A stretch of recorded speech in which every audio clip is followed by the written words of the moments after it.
Well, hello everybody, and happy here in northern Utah, at least snowy, kind of chilly Tuesday afternoon. I know, Ashley, you've got about 6 inches of fresh snow up there in Deer Valley. It was a bit of a whopper overnight. I woke up and I was like, "Whoa, what happened?" um, Anyways, really quick, I'm super happy to have Ashley Heather, my friend, here this afternoon with us.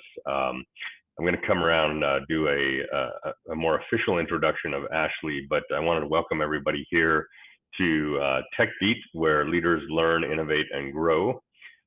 Quick reminder that we will be doing a Q&A session at the end of this hour, and if you have any questions that are relevant to the topic that we're discussing, feel free to throw those in the chat bot, or the chat, I should say, chat or comments on whatever platform you're joining us from. Ashley and I will do our best to keep an eye on those and to answer questions as we go throughout this hour, or we'll get to all of them towards the end as well. My name is Earl Foote. I am founder, CEO of Nexus IT Consultants. We are an outsourced white glove IT support and cybersecurity services firm based here in northern Utah and servicing a nationwide footprint.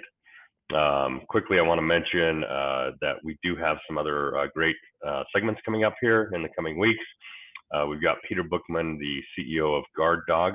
It's an AI network cybersecurity tool. He'll be joining me on November 11th, as well as Josh Pitts, CEO of Shred Media, and Rob Harder, Executive Director of Christian Center Park City, will be joining me in the coming weeks. So keep an eye out for those announcements. Let's get down to the man of the hour, Mr. Ashley Heather. Ashley has been developing software and marketing solutions for over 25 years. His innovative software solutions have been used to redefine impulse commerce through Shazam and Star Style, value-based care and wellness through Off the Scale, social marketing through Dotbox, and healthy eating from Honest Plate, and much more. Most recently, Ashley has helped co-found Cleared4.org, which is the leading health validation platform used by businesses, schools, and venues to ensure everyone is COVID-free before entering. Clients include Netflix, Coinbase, Yankee Stadium, Madison Square Garden, Live Nation, and City University of New York. Ashley now lives in Park City with his wife and 3 kids after a 20-year tenure in New York City. So Ashley, welcome. I'm so glad that you're here with me this hour. No, it's great to be here. Even though we've got 6 inches of snow outside, it feels like a warm welcome and a warm group here. So thanks for having me on your show. Oh, absolutely. So I know, Ashley, our guests probably have detected by now, those that don't know you, that you have a bit of an accent there. And I know you grew up in the UK. Tell us a little bit about your life journey. How did you go from growing up in the UK to ending up in New York and now here in Park City? And I want to talk a little bit more about the entrepreneurial journey as well. But let's start there with the life journey. Yeah, no, I appreciate that, Earl. So I had one of those unusual growing up where I moved around a lot. My dad worked at Caterpillar, the big engineering truck company. And so originally I was born in London, but moved very quickly into Versailles when I was 3 months old. So I lived in France near Paris till I was 4. So spoke French as my first language, and then got moved from Versailles, which is a very, kind of very French, sexy, fabulous place, to Peoria, Illinois, of all places, which is, Caterpillar Central. And so moved there as a boy from 4 till 7. And so moved around a bunch, and obviously at the time was probably, suffered from that, not an easy thing, making friends and moving and all those things. And then moved back to England and lived there, for some time and studied there, went to school there, college, and then moved to London to work. And, I think that kind of growing up and that forcing change always kind of opened me up as, whether it was the 2 languages or whether it was just the moving around, just always had a desire for travel and wanted to try new things. So moved to London, started with a company called Ford Credit, the bank of Ford, the car company. I loved two things at the time. I loved cars and I loved, money, or at least was interested in money. And so that kind of combined my two passions. I did economics at college, but I'd been a computer game developer with my brother, who's a little older, since the age of 13. He and I wrote computer games, or I would do the graphics and the business and some of the coding. He would do the majority of the coding. And we launched those and sold them quite successfully, kind of as a teenager. So always been around technology and doing new things and building things, and moved to London, had a great time at Ford. But it's a very staid business. You go down these tracks and you have to do this for a year and then do this for a year, and there's no sense of kind of branching out. And so after 3 years there, really my skill set was between technology and business, right? I understood code, I could develop, but I was often close to business people who didn't understand code because they were older or hadn't had the experience. And my role was really, managing, sitting in between those two sides of the world. And so ended up joining a management consulting company in London that was set up by a couple of Accenture partners, and focused really on call centers in the early days of call centers, and then web commerce, and then mobile commerce as it was starting to come about in sort of 98, 99. So kind of wanted to do an incubator, came to demo in California, big conference back then. I think it was either 99 or 2000. Everybody was showing up in Ferraris, and, it was like, wow, what is this craziness? I want to, we should replicate that. Went back to the UK and tried to persuade my management consulting company to launch an incubator, an accelerator, kind of doing some of the stuff with tech startups back in the UK. And they said, great idea. Here you go. Here's a space. Here's a room. Here's some team. Here's doubling your salary. Go at it. And I said, I don't want any of that stuff really. I want a piece of it. I want to own a piece of this thing, this new thing that we're creating. And the two founders wanted to own 100% of the company and didn't want to share it. And so that was it. I got on a plane. I put $20,000 in my bank account and flew to New York and said, okay, I'm going to be an entrepreneur in the US. That's where it's all happening. And that was 1 week before September 11th of all timings. Arrived in New York, didn't know anybody really, just, rented a little tiny room in the Upper West Side in New York, and started to network. And 9/11 happened, and I guess decided to stay there. It was a kind of a pivotal moment. My family and friends wanted me to come back, and I was like, no, I'm here for a reason. And it was a great time for startups, in fact, because if, for those maybe had some, East Coast understanding of that time, or were around that area or had friends there, you couldn't really go anywhere or do anything. You were sort of locked down, but technology was there. You're online on the internet, and resources were relatively inexpensive because people, a lot of people were out of jobs or looking for things to do. And it was kind of a good time to start. And that's where the idea for Shazam kind of came, because I was hearing all this new music. I'd moved to a new town, a new country, and I'd already done a lot of mobile technology stuff in the UK with weather services and location-based technology. And I knew how all that worked. And I was like, hey, there's got to be a way to kind of interact with this music, and using my cell phone to kind of do that, dial a 1-800 number. And so that's how it started. It was a 1-800 number. And we actually drove you to record stores. So we created a wireless iPad before iPads existed. It was based on the iPad, the compact iPad, for those that remember. And it had a wireless sled, and we wrapped it in kind of a neoprene coating. It had headphones, and you could tag songs with 1-800 number and then walk into Tower Records or Virgin and pick up one of these devices, move around the store, scan a barcode of a CD. It would tell you what CD, because this was all, it wasn't track-based at the time. This is all album-based music. And hey, here's the track you've tagged on your phone. Well, here's the album that it's on, and go and listen to the album. Do you want to buy it? So we licensed that technology to Tower Records. I got to meet Richard Branson. We launched it in Virgin.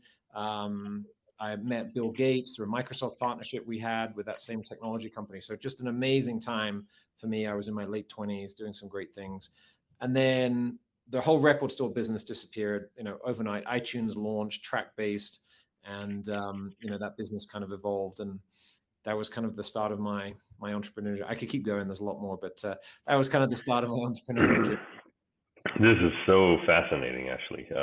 Seriously, so interesting to see just how much you've kind of been all over, the world really, and how that journey has shaped you as an individual, and as an entrepreneur. I'm always fascinated by people that, first of all, Europeans that always, speak more than one language, which is really cool, right? In my opinion, and something that oftentimes we don't see in the United States nearly as often as we should. And certainly, it seems like outside of the U.S. and particularly outside of Utah, a lot of the populace is far more willing to kind of just go try things out, right? Go to other places, be a stranger in a foreign land, right? And just kind of throw everything out there and see what comes of it, right? And so, a really cool, entrepreneurial journey. Really, it's been very interesting to hear this.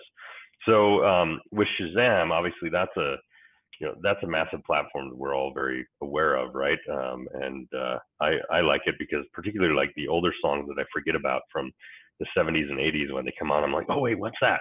So I open up Shazam and it tells me, about what the track is and all that kind of stuff, and kind of have these moments of reminiscence, when you first heard that, or how that played a role in your life when you were a budding kid or a teenager.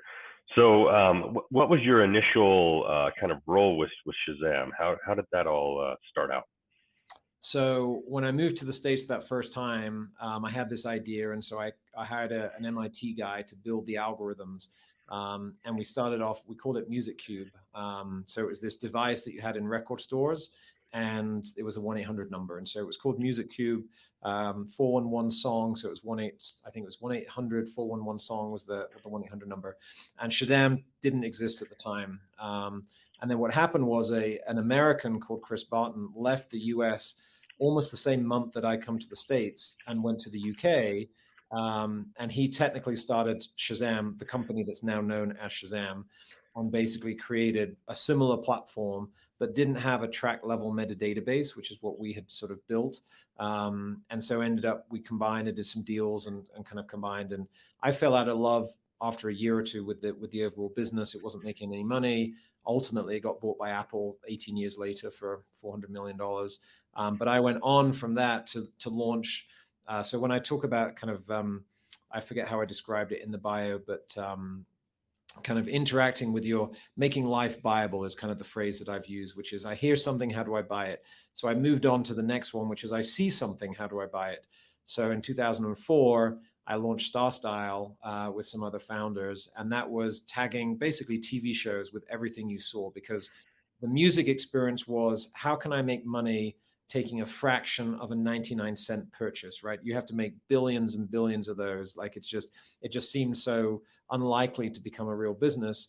But if you take that concept of impulse purchase and look at products, then they're $50 or $100 or $200, depending on what the product is. Looking at your guitars behind you, fine guitars on on your wall, they're probably $1,000. So if you can take a slice of that, then it's a much bigger number. And so raised some venture capital and launched that business, and did about 50 different shows. American Idol was the biggest show we did.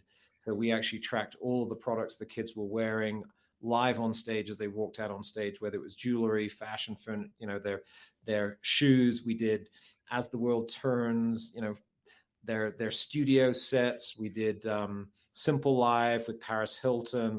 I lived in LA for 2 years, and did all these great shows. We did music videos, really, really cool business. Similar technology in the sense that empowering consumers to interact with what they're seeing and then act on impulse, tag, share, buy. And that was 2004. So 2004, 5, 6. Then Facebook launched around that time. And it's very complicated. The world of the music business and the TV business, there's lots of people in it. You've got a production network who makes the show. You've got a broadcast network who monetizes the show. So you've got Fox, for example. You've got 19, which owns American Idol. Then you have the talent themselves. You have the stylists you need to work with to get the information on what's being purchased. And you got all these fingers in the pie, and all trying to they've all got competing agendas. And so it was just a very difficult model to scale holistically. And then you have all the brands and the retailers that you then have to do deals with to get paid on all this stuff. And so, we built this very big 5 million SKU database and went through that whole process. And it was a great time. But ultimately, the crash came in 2008. The VCs pulled all their money out, and I was kind of back out on the street, so to speak, ready for my next adventure. Yeah, man, that sounds like it was way ahead of its time too. Yeah, 15 years too. I mean, nobody solved it now. It's a $1 billion business and $1 billion opportunity. It's just cracking the nut. We filed patents back in 2005 for cameras that would read Bluetooth sensors or sensors in clothing and products to know what they were. So as the content was being filmed, that metadata stream would be added as a layer in 2005. That's 6 Wow. years ago. We filed those patents, and it's still not, it's still years and years from happenings. Yeah. I still see on occasion, startups trying to do something similar, right? But it doesn't seem that anybody's really necessarily figured out that equation yet. And certainly on the web, you see that. You see, now that you can click on whatever content you're working with, right? Through certain platforms, and you're taken to the ability to be able to buy that, right? But through TV, it just doesn't happen right now. So that's I created this word, which is not got into the lexicon like Google, unfortunately. Otherwise, I would be a billionaire. But it was called plinking, product linking. And so I was in Fast Company, and it was all, the word of the week or month or whatever, it's plinking. So it was like a rifle shot, like that's the thing I want, like a targeted thing, and then it's a product link or a plink. And so we wanted that to become in the lexicon of I should be able to plink everything, right? We launched on Facebook just before the company was kind of pulled the plug in 08. 15 million photos a day were being uploaded to Facebook, and we were like, oh well, look at all that media. Let's pivot the platform and take it to user-generated content instead of Hollywood-generated content, and allow people to plink their own basically images, so that if you saw something your buddy was wearing or whatever, you could click on it. So we launched that in 2008. Plink. We were almost the first app on Facebook when Facebook allowed apps in that whole world. I mean, this all changes the platform, but early days. So I always call it bleeding edge, right? So I've lived in that bleeding edge of the world where it's a great idea, but just either before its time or you don't quite have the resources to make it work. And I think that's the sign of a great entrepreneur, knowing the difference between bleeding edge and leading edge, and knowing, timing is so much part of success. And it's not about skill or talent or knowledge or whatever. It's luck and timing of that, hitting that wave. You've got to be early enough to have an edge, but not too early that you're bled to death because you're just, funding a non-revenue business for too long. Yeah, so fascinating, really, and what you've seen and done in your career really is quite extraordinary, Ashley. So I want to get down a little bit to kind of the topic of the hour. Yeah, sure. We wanted to talk about this concept of start a business in 10 days. Go from your napkin scratches to actually rolling out some sort of product or service or offering in 10 days and potentially being in revenue, right? And then we're going to talk about going beyond that. But for a lot of people, this concept is a little, it's a little out there, right? They're like, wait a second, like how am I going to possibly go from an idea to having a business that is operating in 10 days? So tell us a little bit about your mentality around, the ultra fast kind of startup, and what you've learned in the process. Yeah, I think I'm going to use a couple of examples here, and there's a tech business which is in the tech world, but I'm going to start with a couple of examples that I'm still involved with non-tech businesses, where I think as an entrepreneur you think big, right? You always think, hey, here's the problem I'm going to solve, and it's going to be this big success and a big business, and so I need a lot of things. I need a lot of capital. I need a lot of resources. I need a lot to get started, right? And I think I was one of those people. And I had this idea when I moved from New York City to Long Island about 10 years ago to start kind of a WeWork type concept back in this region called the Hamptons. It's kind of a resort town, and there's a few entrepreneurs like me there, but not a lot of people. And I was like, hey, I want to create a place for people to connect. I want a WeWork type environment. I want this cool building. I want it to have all these facilities and networking and offices and a restaurant and all this stuff. And it's going to be awesome. So I built a big business plan and, needed $8 million, raise $8 million to kind of buy a building and renovate a building and all this stuff. This is I guess 2012, 13 kind of time. And I just kept hitting these brick walls, like, oh, it's, well, you got, it's chicken and egg, right? Well, you got to solve all these questions first before people will believe in it and put the money in it and so forth. And eventually this guy said, well, look, let's layer this business, like take it down to its core essence. Like, what is the core essence of this thing? Forget all the fancy building and all the stuff and bring it down to its core. Well, it's getting great people together. All right. Well, that's the core thing. And then putting a business around that, right? So how do you do that? How do you do that quickly and easily? How do you prove what's the MVP without raising $8 million? What's the MVP for this thing? And I'm at this diner in Southampton having this conversation with the owner of the diner across the bar. And I'm like, you're so right. You're like, why am I trying to raise $8 million and do this thing? It's like, okay, so how are we going to start this thing? He said, well, my buddy owns a bar and the bar's closed down in the off season. And this was, kind of winter, it was, October, November time. And he's like, I'm sure he'd give you his bar just to kind of run the thing out of the bar in the off season. And here's his number, and called him the next day. And within a week, I'd got a rental furniture company to come in. We'd taken all the furniture out. We put in cool lounge furniture in this bar, and the Spur is the name of it, which is funny because Park City is the only other place in the country that has something called the Spur. Named it the Spur because it was next to this railroad. It was kind of the off track, right? The spur of a railroad is kind of the track that an entrepreneur would take, as it were. So we called it the Spur, and we were up in business in 10 days, right? We literally had a 3,000 square foot space with cool furniture in it at no cost, basically no cost, because it was like, hey, that's cool. I want to be part of that. I want to make it happen. And, put a website up on WordPress or whatever it was, and had a friend of mine who was a graphics person, did a little homepage, and that was it. And that was a business, and boom. And then launched that, and within 90 days had a term sheet for $8 million to launch the 15,000 square foot building. But if it hadn't started with that, I would still probably be knocking on doors looking for the $8 million, because I think we as entrepreneurs create these barriers, these self-imposed barriers of what this thing is or what it has to be, that stop us really getting to the nitty-gritty of what's the unique value, who are the customers, how do I get them together, how do I prove, what's my MVP for this concept? MVP is a term used a lot now, but 10 years ago it wasn't really the terminology. And so that was that was that business. Now COVID unfortunately basically killed that business, and whilst it kind of pseudo exists, it's not necessarily yet what I want it to be, although it's still something that I'm kind of working on in the side to bring that concept to resort towns. And Earl, you'll understand that being here in Park City, like where is that physical epicenter for work, play, and having fun and so forth. So Yeah. So that's an example that's kind of non-tech related.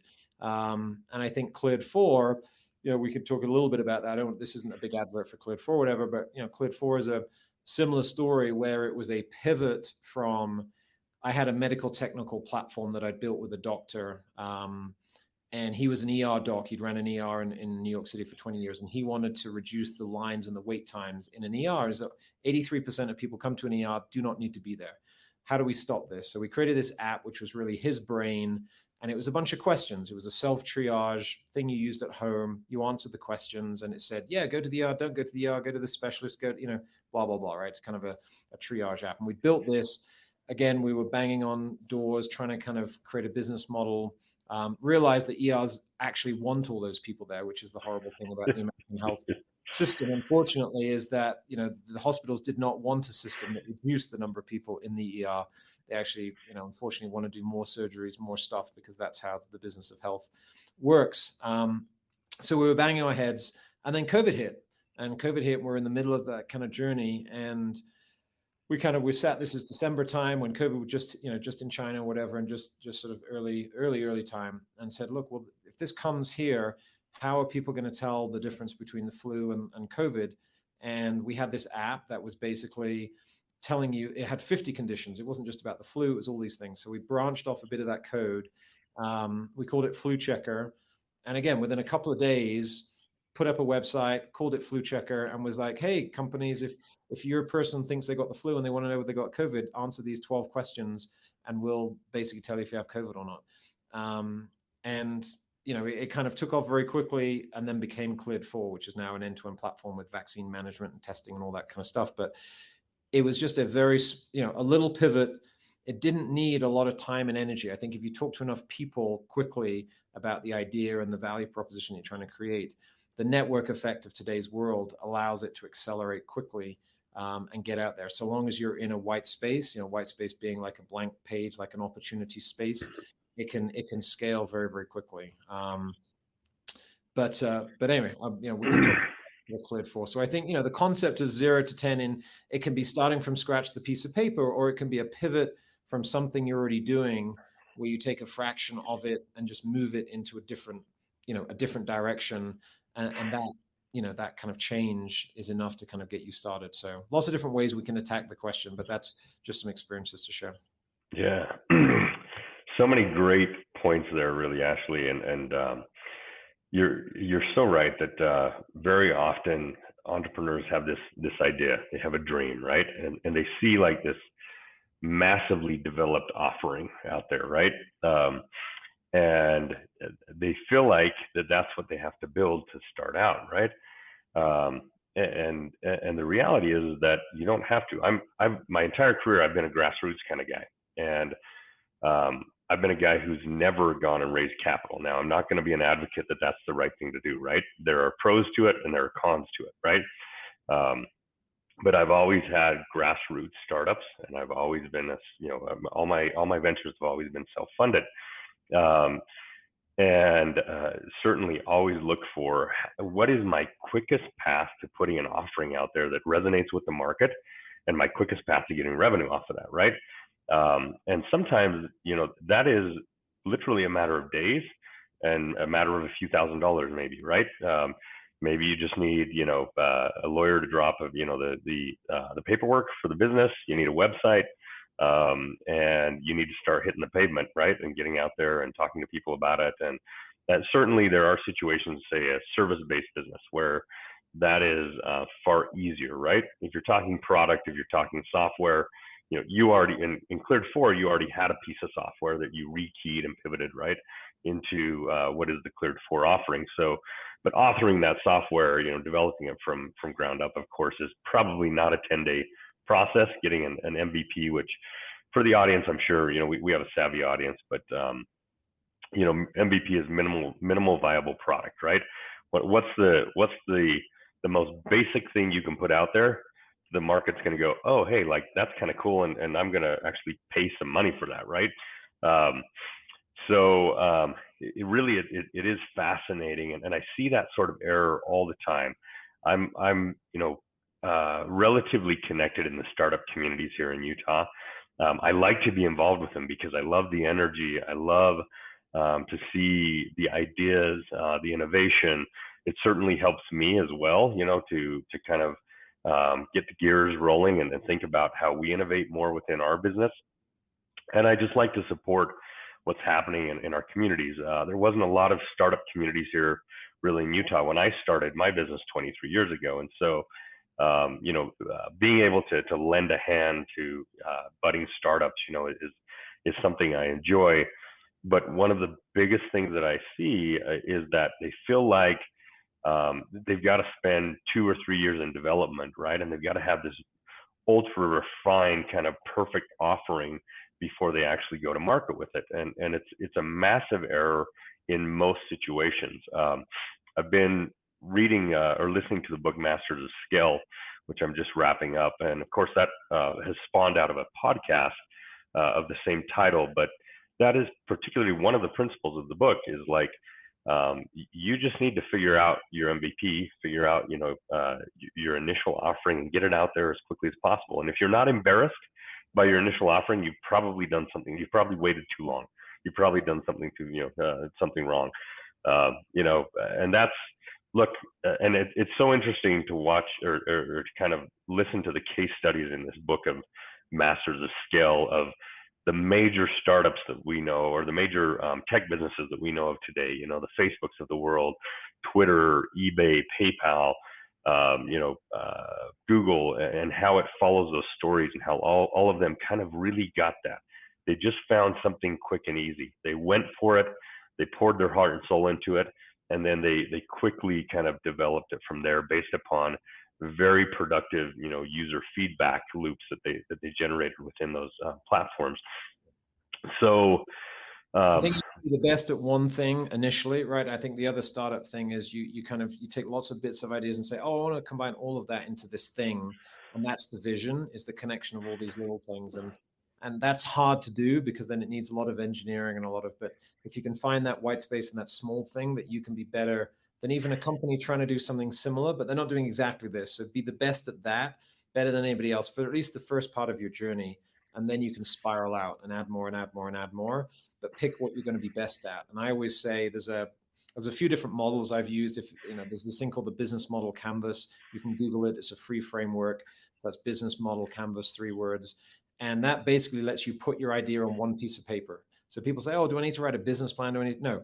On one piece of paper, the business model canvas allows you to start in the middle with your value proposition, how you're going to take it to market, who your customers are, channel partners, direct, etc., what resources you need to make that happen, and then your costs of doing it and your revenue model, all on one piece of paper. And if you can synthesize that and then make sure you've spoken to at least 100 people about your value proposition to see, is it a real problem that you're trying to solve, right? There may be a problem that 1% of the universe has, or 0.5% of 1%, or what is that problem you're trying to solve? And then finally, what is your unfair advantage in solving that problem? And you have to have an unfair advantage, because if you don't, you will not succeed. It doesn't matter how skilled you are, except that if your exceptional skill is your unfair advantage, then that is your unfair advantage. But rarely is that the case, in today's kind of skilled workforce. So really understanding not just the problem you want to solve, but why are you going to be better at solving that problem than anybody else? And it might be access to resources. It might be some insight you have. It might be your intellect. It might be a relationship you have. It might be lots of different, your unfair advantage might be different things. But you have to really mine it and use that to get to your MVP. And then you can build fences around and barriers and, build your business and grow it and defend against all the competition as you scale. But knowing the problem you're trying to solve and what your unfair advantages. And then not final catchphrase, but another catchphrase, part of moving around the world, I say you've got to be comfortable being uncomfortable. It is an uncomfortable world out there. The world was not designed to be nice to you. It is not generally a nice place to be on a day-to-day basis. There's, a lot of things you have to deal with, and weather and traffic and emotions and, lots of things, in people's lives, a lot of stress. And so you have to learn, especially if you want to be an entrepreneur or a successful entrepreneur, you have to learn the ability to be comfortable being uncomfortable. And I think that's what I was lucky enough to be exposed to as a kid, moving around a bunch in countries and places and houses and schools and new best friends and all that stuff, was just building that resilience so that you're not afraid to put something embarrassing out there and be okay with the learning journey that you're going to have, and that learning agenda to get that feedback loop and to iterate and iterate and iterate, rather than being told, no, it's got to be perfect. It's got to be perfect. And that's, if that's the way that you've been brought up around, it's very difficult to step outside of that. If you've been very successful at maybe your non-entrepreneurial career, and that's kind of then your DNA, and then stepping out of that into an entrepreneurial career, you have to, it's a different world. So it's been fascinating. Lots of ups and downs. Yeah, I want to key in on this. This is another thing that I really see is super common with startups, and that is that so often they don't look for what you've referred to as the white space, right? They don't look for an unaddressed market or an unaddressed problem, right? I see, for example, like you see those juice bars in the strip malls that, like, 6 of them have gone out of business in the same exact location in the same strip mall over the last 10 years. But 3 months after they go out of business, another one's going to pop up in that exact same locale, right? And you look at those entrepreneurs and you think, what are you thinking? Like really, if 6 of these businesses in that same, these same exact businesses in that same strip mall have gone out of business in the last 10 years, why do you think you're going to be different, right? And so it's super common that I see, startups come up with an idea that really is not unique. It's an idea that somebody else somewhere else is already addressing. and oftentimes, there's massive amounts of competition. And look, I certainly can't profess to be, the absolute expert here, because I have massive amounts of competition in my own, my own business, in my own field. However, we look for some very distinct ways to distinguish ourselves in our offerings from, the status quo or the norm out there. This idea of, in fact, if you read the book Crossing the Chasm, it's an old book. The use cases in the book are old, right? But they're still very applicable. And one of the big principles there is choosing your beachhead, right? You got to find like that first initial piece of ground that that piece of the market that you can land and you can dominate. And so, it's so important what you've expressed there, Ashley, that you need to find, what is my unfair advantage? What can I do better than anybody else?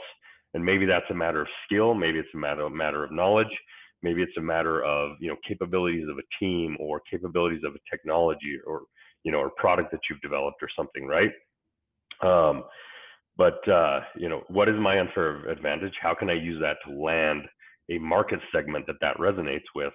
And then how can I iterate from there and, and evolve and grow this thing? And I just got to say that being uncomfortable, learning to be comfortable with being uncomfortable as an entrepreneur or a leader in any capacity is an absolute must. You are going to be stretched day in and day out. You're constantly going to be outside your comfort zone. It's not, there are rarely days as an entrepreneur or a leader where you can just kind of sit back and go, oh, this is kind of easy. We got this thing in the bag, right? Pretty much every single day, there's going to be new challenges. And sometimes those challenges are the people, that you work with and deal with. Sometimes they're money. Sometimes it's the amount of time that you have. Sometimes it's, the market shifting. In today's world, the market shifts so quickly, right?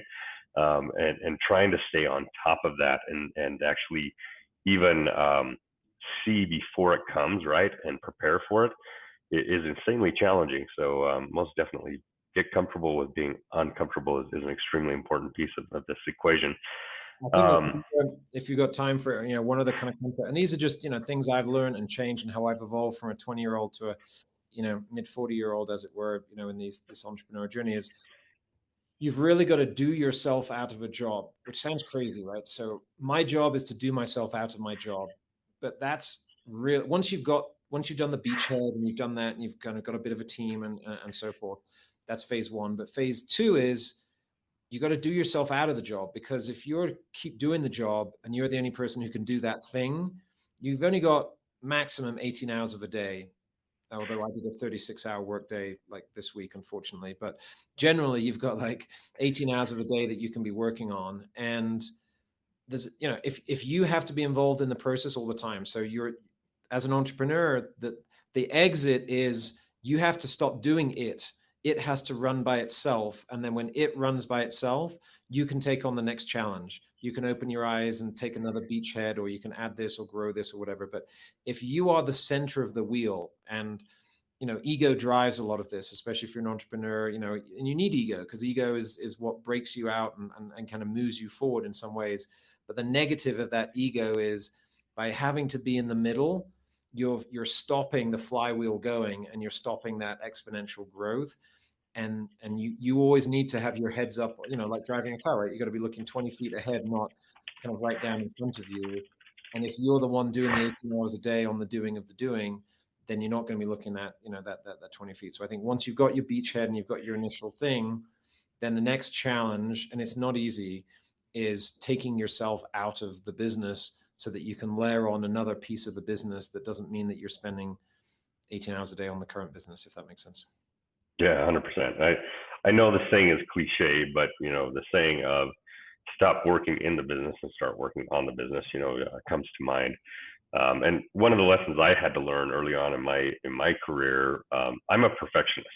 I like things to be just the way that they should be, right? And that led me to be a bit of a micromanager early on in my career. But I had to learn really quick that micromanagers will bottleneck a business, and you will stifle that business. You will not allow it to grow. You've got to ultimately put process, procedure, systems in place, but also you've got to put people and culture in place that you can trust, you can empower them, and you can let them run with it, right? And ultimately, if you can find entrepreneurs, people who have vision of what they want to create within the organization, even better, right? And then you can hand those reins over to them. And like you said, you can move on and look for, okay, what's our next beachhead, right? What's the next product development we need to have? What's the vision here? Where are we going over the next 5 years or 10 years? And what's our roadmap to get there, and all that kind of stuff, right? All that strategy. And then you can work on culture and those things that really lend to, a company being successful. Really, really, really important stuff here. So one of the things that I know you had mentioned is building in some, particularly in younger startups, building in some really robust feedback loops with your clients. Tell us a little bit about your experience and your approach to that and why you feel like it's important. Yeah, I mean, I think ultimately, obviously, the clients are paying the money, and as an entrepreneur, you have the idea, and often it's ahead of its time, and so you might be thinking of problems or things that your clients aren't yet thinking of, um, or you started the journey so quickly with your MVP that it's really your clients that are going to evolve the product lifecycle for your business, right? And your feature set and what's coming up next, and it's really linking from that beachhead to the next idea. That's why the client feedback is so important. Listening to them and having regular feedback. So for Cleared4, that means that every 2 weeks we invite all of our clients into a bi-weekly or bi-monthly session where it's here's the product roadmap. It's almost transparent. It's like, here's what we're doing, here's what we're building, what do you need, and get that feedback loop. And we get many of our best ideas on what we need to do. And we're in the weekly release cycle kind of world, which is very rapid for a development cycle, to stay ahead of the competition and just to stay up with COVID, which is a very fast evolving world that we're in. And so that we couldn't do it without that customer feedback. And I think, entrepreneurs often feel, that they have all the answers and they have, they know what this thing is. And sometimes it's true, but sometimes you're too far, again, that bleeding edge, you're too far ahead and you're solving a problem that's not quite relevant yet. So I think if you're at the stage where you haven't started yet and you have the idea, talking to as many likely customers as possible, friends, family, uncles, aunts, friends of friends, whatever, and going, hey, I'm trying to do this. And don't, if you think that by sharing the idea you're giving it away, it's not going to be a business. So don't worry about talking to people about this thing that you're trying to create. Don't go into that whole world of, oh, I've got to patent it and all that. Most businesses do not survive because of a patent. Most businesses survive because client relationships, good technology, good teams, good culture, all of that stuff. None of that is patentable. So talk to as many people as you can in the early stage if you're building that business model canvas, that value proposition. And if your customers are, HR managers in healthcare, then make sure you've talked to 100 HR managers in healthcare as best you can, or at least as close to it, and try and iterate that, because that's in the startup process. But then don't stop doing that. Like, it's just a constant, you have to build it into the business, in having these feedback loops from your clients, whether it's, and human touch is much better. Yes, you can automate when you're at scale and all that great stuff. You can automate customer surveys and blah, blah, blah. But you're not, we're talking about startup. Startup is, it's you and a few people around you. You're the company, you're the culture, you're the idea. And talk to your customers, be as social as you can, learn from them, involve them, but explain and say, look, I'm bringing you in early, I'm giving you a discount, you're getting this for free or whatever it is. So there's some exchange of value and you're not just abusing the relationship. And you will find some people who come in and really help you for free, which is, what you need as a startup, build to move from alpha to beta, or, somewhere on that journey. So I think it's taught, people for some reason in the entrepreneurial world don't want to talk. I mean, they like talking about their idea to other entrepreneurs, but they don't want to get out there. And it's either because they're afraid that when they talk to a customer, the customer goes, what the hell are you talking about? That's a ridiculous idea, right? Or that they're trying to protect it because it's so private and so secret and so whatever that they can't talk to anybody about it. But if you're going down those roads with that attitude, you're unlikely, not necessarily impossible, but you're less likely to succeed, without going with that sort of open mind and that iterative loop. Yeah, and I don't mean to I don't mean to continually quote kind of the same book or bring up ideas from the same book, but because it's all fresh in my mind, this Masters of Skill again. One of the concepts there, particularly for startups, is early on do things that don't scale, right? So often entrepreneurs think that everything that you build in a business has to be able to scale at massive pace, and yes, that's important, right? But you also, particularly when you're starting out, and particularly when it comes to these feedback loops, you need to do things that are not scalable. So, for example, they talk about Airbnb and how Airbnb, started in San Francisco in the Bay Area, and initially they didn't get a ton of traction, but they found that in this small little market in New York, they were getting quite a bit of traction. They had a few dozen loyalists, that were early adopters of the platform and really seemed to be loving it and using it. And so the Airbnb founding team got on a plane. They booked nights with all of these users of their platform, and they went out, and stayed with those users, and then went through the platform with them and what's working, what's not working, what would you like to see, what improvements can we do, what are the pros, what are the cons, and kind of went through this whole process with them, and that really developed into a lot of what we see as today's modern Airbnb platform, right? And that's the important thing. We talked about this. Choose your MVP and then iterate, right? And in order to iterate, you really need to be paying attention to the way that your clients use and want to use, and the value that they're extrapolating from your offering, right? The other interesting thing that this book, Masters of Skill, talks about is that so many of these very successful tech giants in today's world figured out how not to just have written or verbal feedback loops from their clients, but to actually be able to observe the way that their clients use their products, right? And how important that is, because so often the consumers, what the consumer will express in the way that they think that they want to use the product and the value that they get from the product is actually very, very different in the way that they actually use the product and what is actually important to them. And so if you can figure out ways to observe your clientele, utilizing your offering, right? And then key in on common themes there of what's really, adding value for them, then you can figure out how to iterate and improve your product from there, right? Super, super cool, idea here. So tell me about, I know, you told me a little bit that in some of your startups, you maybe had too many cooks in the kitchen, and that can lead to be, sort of a catastrophic scenario. Let's talk a little bit about that. Yeah. I think it's a balance when you're founding a company, right? If you're a first-time entrepreneur, generally you're not doing it alone. You've got a buddy or two buddies or three buddies, whatever, who are all starting the company together, and somebody's good at one thing and somebody's good at another thing, and it's all exciting, and you're like, okay, let's divvy up this thing 25, 25, 25, whatever it is. You've all got equal shares, and because that whole partnership and equality is often very important when you're starting a company. But then you get into it and you realize that companies go through different life cycles of needing different types of skill sets, whether it's the drive, the culture setting, the technology expertise, and whatever. And so I think that's one of the hardest things, and I'm still learning through it. Generally I've had a business partner or two in most of my entrepreneurial journeys, because sometimes you need somebody. It's lonely at the top. You need somebody to talk to, bounce ideas off, and share the stress with.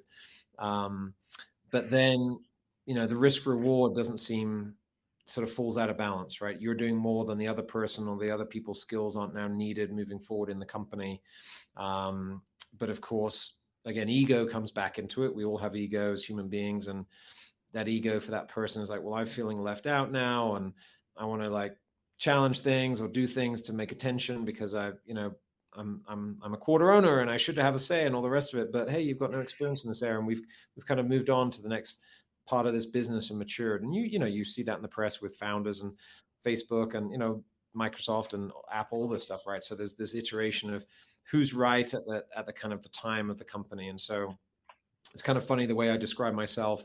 So if you got the A to Z of building a company, so the A is the piece of paper, the idea, the spark, the kernel, and then Z is going public, which most people think is the success, right? I've $1 billion gone public, and that's your A to Z. Then so I'm Ashley Heather, right? So I'm A to H. So my life journey so far has been A to H on that roadmap, where I've taken things from the piece of paper and are very comfortable living in that uncomfortable world, getting it to the point where right now we're a 15 million AAR company, which is reasonable, maybe 100 million in value. That's, to a lot of people, that's, oh my God, that's life wealth and as successful you can be. But in today's tech world, if don't have a BN in front of your valuation, then you haven't really achieved much. So it's figuring out, are you the A to H, and that's where your skills are, and know that. So when you're approaching the K and the H in that area, like, okay, I've got to bring in the next team person, whatever. And I realize that I'm going to jettison out now, and I'm going to go back to the A and start that journey again. And that's one way to think about it. Or the other way to think about it is, no, I'm going to evolve now. I'm going to, instead of being an A to H person, I'm now going to be an E to a S, right? And I'm going to expand what I'm comfortable with, and I'm going to take it on to that kind of next level. I mean, there's very few founders, Mark Zuckerberg obviously is one of them, but very few who are A to Z people, right, in their life. They can truly start with the idea and the nugget, and then still be involved at the leadership level all the way after that kind of Z process. And so know yourself, know who your founders are, have these conversations in the early days of saying, well, here's the spectrum, where are your skills, and are we complementing each other, are we all the same, and really kind of get a good makeup of team members, not just from their skills, marketing, technology, whatever, but kind of how they're approaching life and they see success, and then you're more likely to create a great team, at the right point in the journey for you.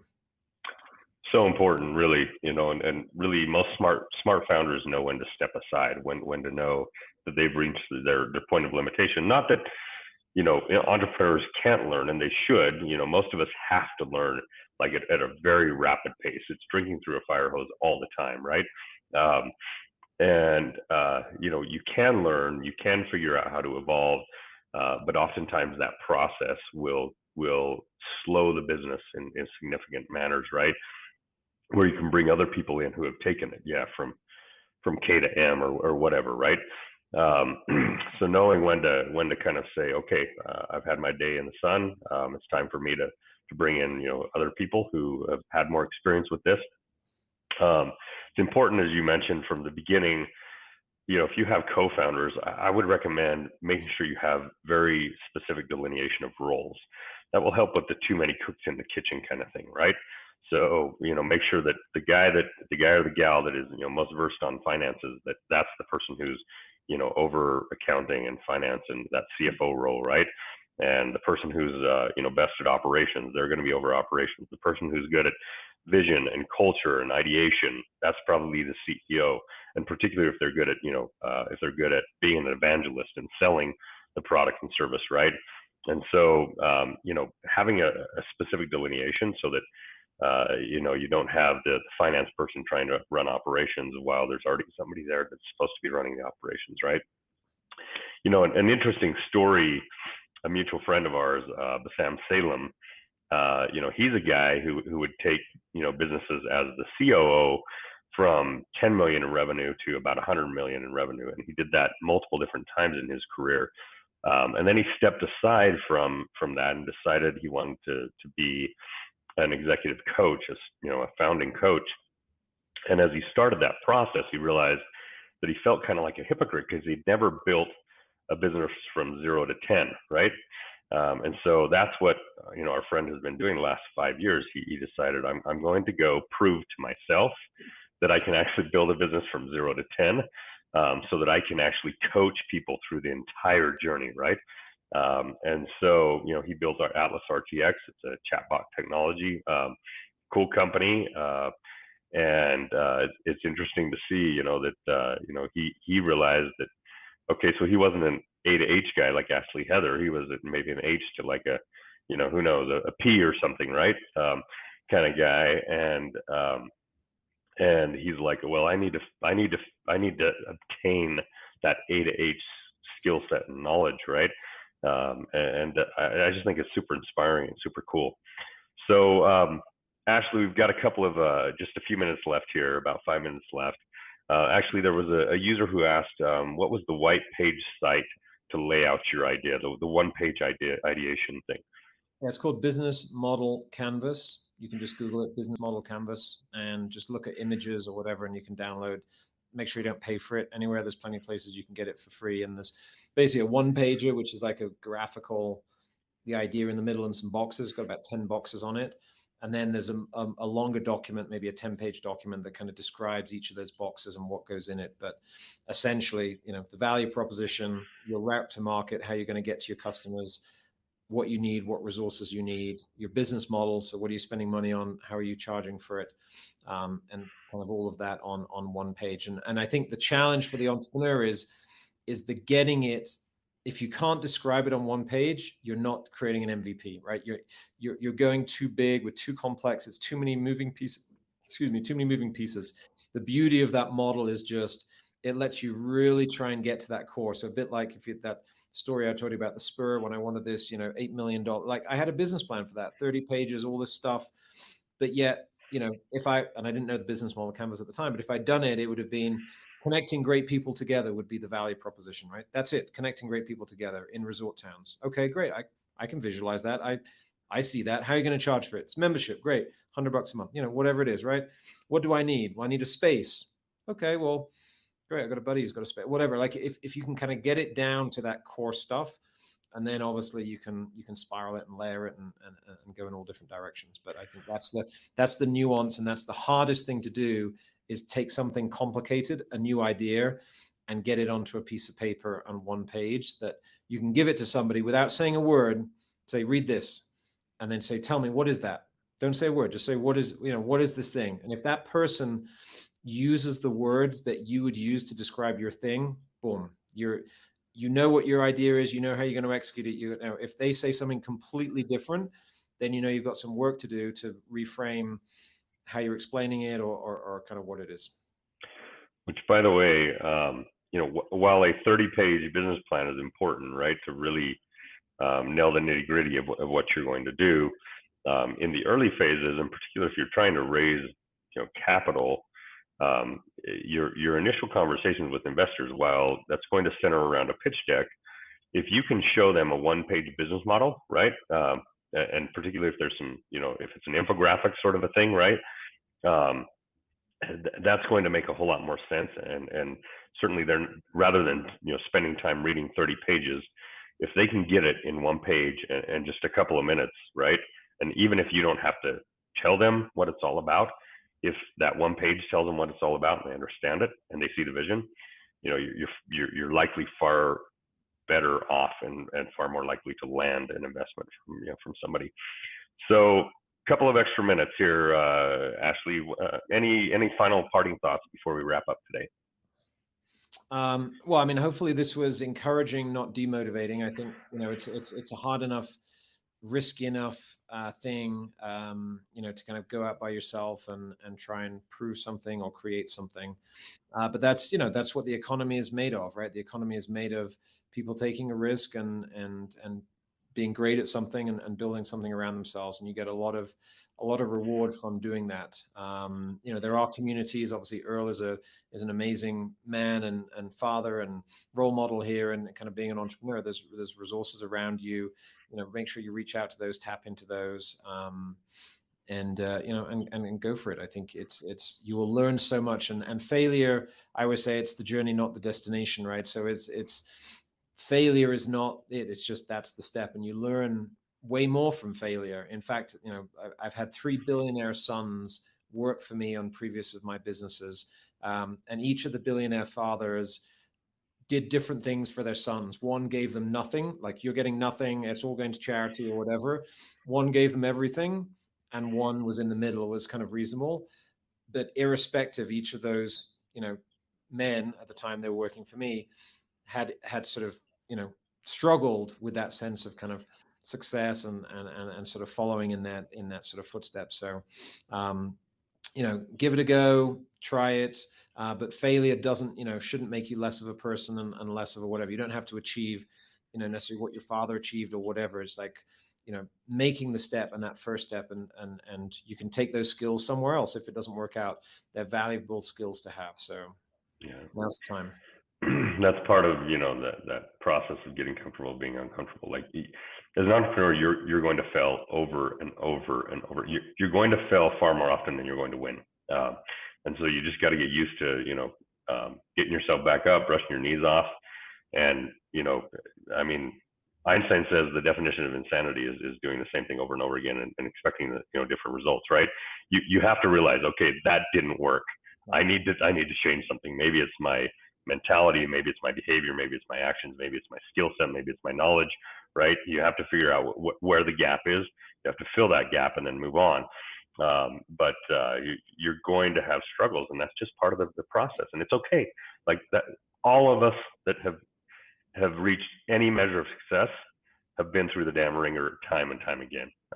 I'm going to leave on one phrase, which is, you learn to walk by stop falling over. There you go. Yeah. That's how you do it. So you got to keep banging your head a little bit. But it was a real pleasure.